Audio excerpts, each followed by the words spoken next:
The Friends of the Earth identified Memphis as the worst offending large city in the United States as far as energy burden.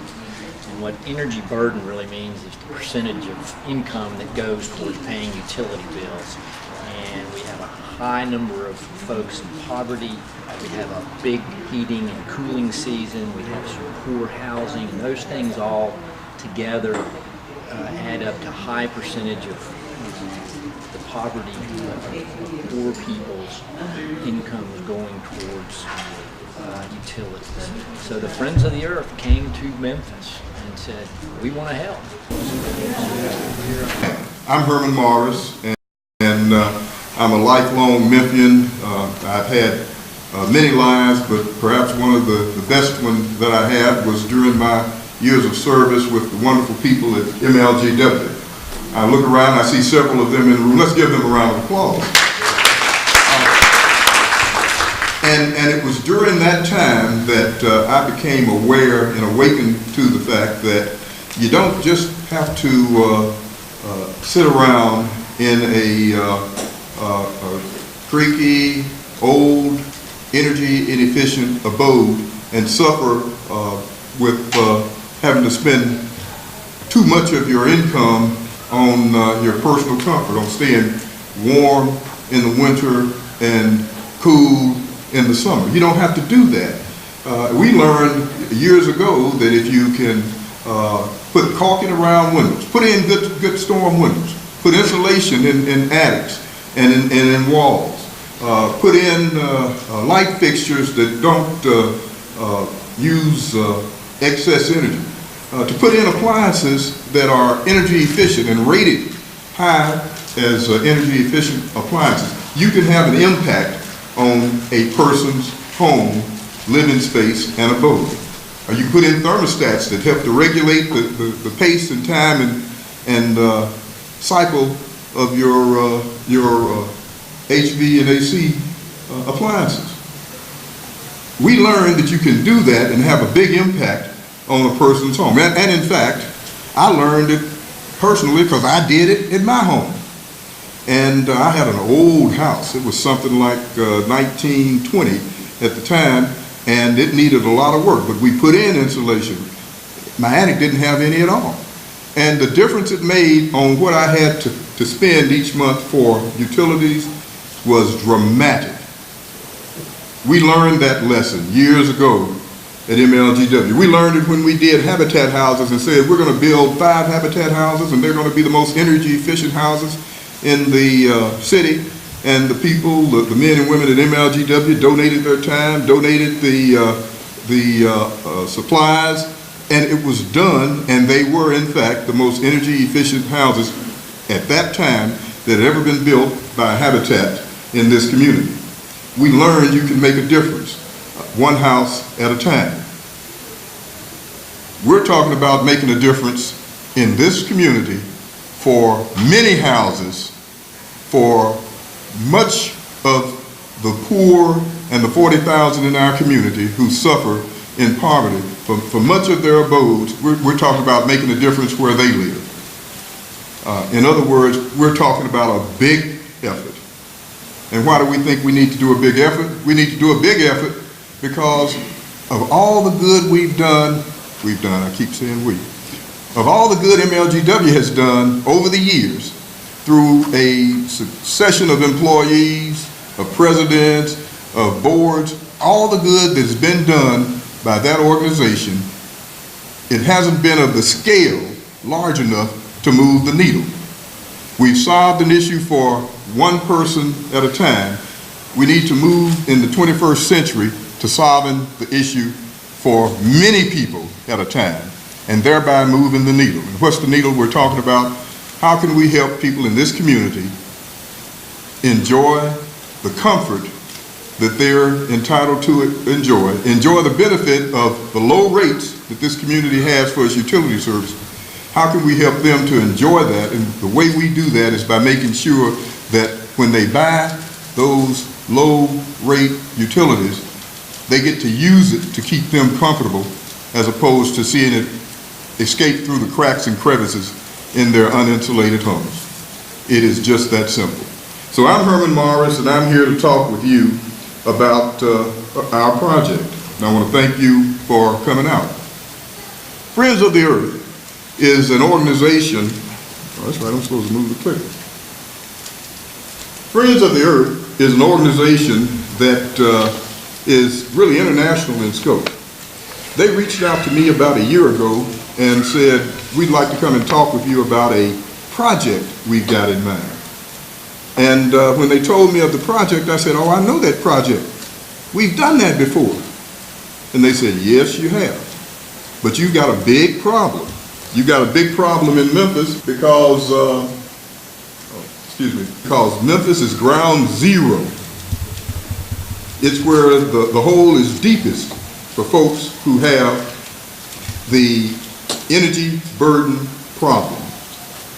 Some in our community are spending as much as 20% of their income paying utility bills. That's an energy burden problem. It's a problem that we can do something about, but it's a real problem and it exists in our community. If you look over to the far wall, you can't see it, but that poster there will show you all of the cities listed. The one at the top with the longest line is our community of Memphis. And that's an energy burden. That's how we compare with the rest of the major cities in America. So Friends of the Earth says, we've got an idea and a concept. We think it's something you might be familiar with, and we think you've got it right. You just have to do it bigger. You just have to do it bigger. And that's where we began our conversation, and that's where our story begins. They're not just an obscure and unknown group. In fact, I saw some familiar faces when I met with Friends of the Earth. One of those faces was Dave Freeman. Most of you all are too young to remember Dave, but Dave is a former chairman of TVA. He's probably the most knowledgeable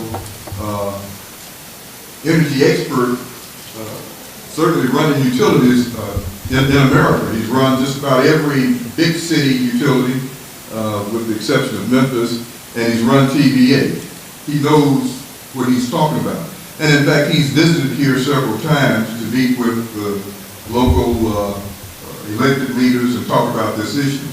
Dave will tell you, if you ask him, that you've got to change the way we're addressing this problem by giving poor and low-income people the ability to take control of their personal comfort in an affordable way. If you look at this, it says what the energy burden is, and that it's a pretty complex presentation, but it basically shows where your energy, what comes into your home, where it goes. If you look at the next slide, it will give you an idea of where you're losing energy. Through HVA systems that aren't up to date, through inefficient lighting, and there are wonderful things being done just by replacing old lights, incandescent lights, with LED lights. Hot water heaters and refrigerators run 24/7. If you could get more efficient use of those through better management and better quality and more modern appliances, you could save a tremendous amount there. And of course, water usage and sewage. We're looking at all of that. The next diagram will show you some of the things that we would suggest that we do in this community to address the energy needs and the energy burden in our community. Everything from insulation to caulking windows to weather stripping and replacing refrigerators and light bulbs and etc. That is the way.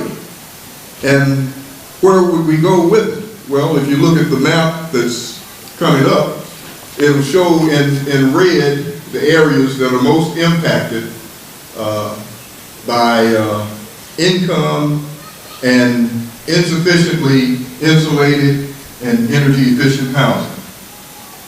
We used to call that, when I was in one of my other lives in city government, the C problem, because if you look at it, it's almost like a letter C, with the back of the C running along the river. If we can address those areas, and certainly address them first, we can make a big impact on the energy burden. And if we can make an impact on the energy burden, it'd be like giving a raise to every low-income person in the community, not by money that you put in their hand, but by money that you leave in their pockets, because they're not having to pay more for their energy use than they need to or should. There's a circle around our C. I referenced this low income energy burden earlier, and again, that's Memphis at the top. And essentially, what does it show? If you look at that line, it runs from about 8%, which would be, I guess, not that reasonable, but it would be an amount, a lower amount, all the way up to 3 times that, to about 25% for persons who are living at or below the poverty line. We want to address that. We want to help this community learn and grow and know how to save dollars by saving energy. And that's what we call our effort: save energy and save dollars. Well, that sounds well and good. And it's a real interesting idea. But who's ever done that? Who's doing it now? Well, Washington, D.C. is doing it. In fact, they started about 5 or 6 years ago with their effort, and you can look at the impact that they've had. I was speaking with the young man who, interestingly enough, is from Memphis, who is the COO of the effort in Washington, D.C. In fact, I'm trying to talk him into coming down here and telling me some of the secrets of how they got their effort up and off the ground and flying, so that we can implement some of those techniques here. But he's a young man from Memphis who's gone to Washington and done well. We're trying to get him to come to Memphis and do well with us as well. But it's called the DC Sustainable Energy Utility, and it's basically an overlay. And the impact that they've had is phenomenal. It is phenomenal. If you look at $144 million in lifetime energy cost savings for customers, that's the kind of impact we're hoping to have here, or more. If you look at almost 9,500 homes that have saved on power, or if you look at 3.8 million invested in energy efficiency and the return that they're getting from that in terms of the $144 million in lifetime energy cost savings. That's results. That's what we want to do here. In keeping with Friends of the Earth philosophy and approach, it's collaborative. It's collaborative. We're looking for partners. We're looking for individual partners. We're looking for neighborhood association partners. We're looking for benevolent organization partners. We're looking for governmental partners.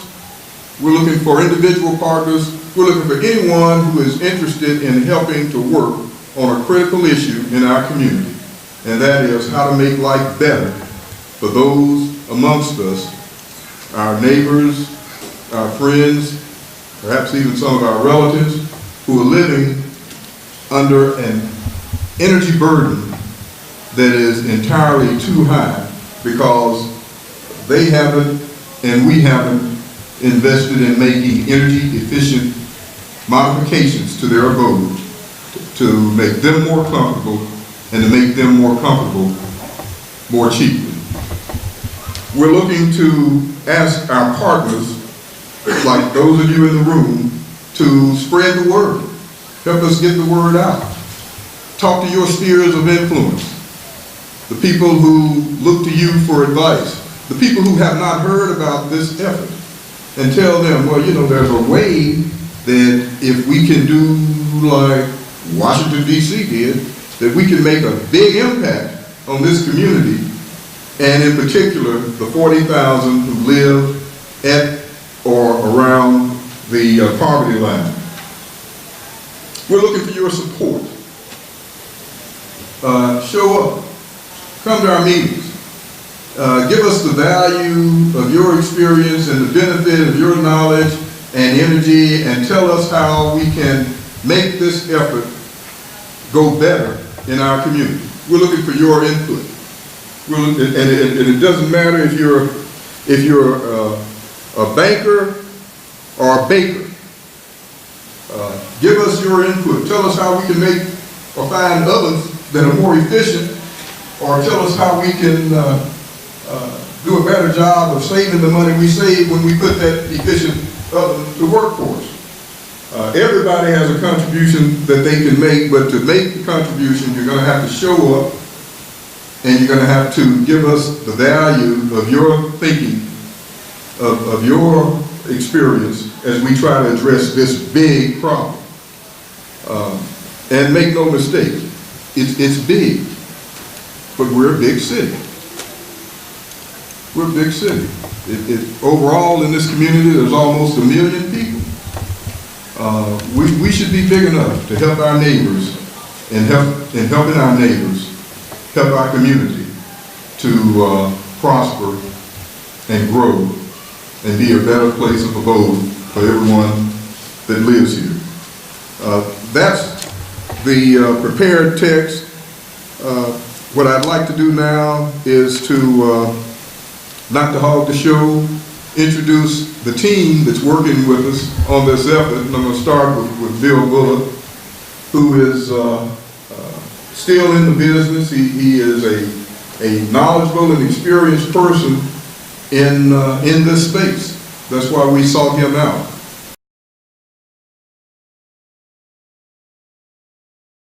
Take care of it. Okay. Mr. Young, can I ask you a question? Sure. What's your plan for dealing with the energy burden in Memphis, which, as you know, is the worst in the country for any urban area? Which, I'm sorry, say that last part again? The energy burden problem. Well, it's the worst in Memphis. It's a challenge, exactly. Yeah. And one of the things that we are trying to make sure we do is provide opportunities and programs for customers who are heavily burdened with their energy costs. Things like Share the Pennies, which you may be familiar with, is one of those programs that we're promoting and trying to expand, actually, so that we can help our customers weatherize their homes so that they can be much more energy efficient.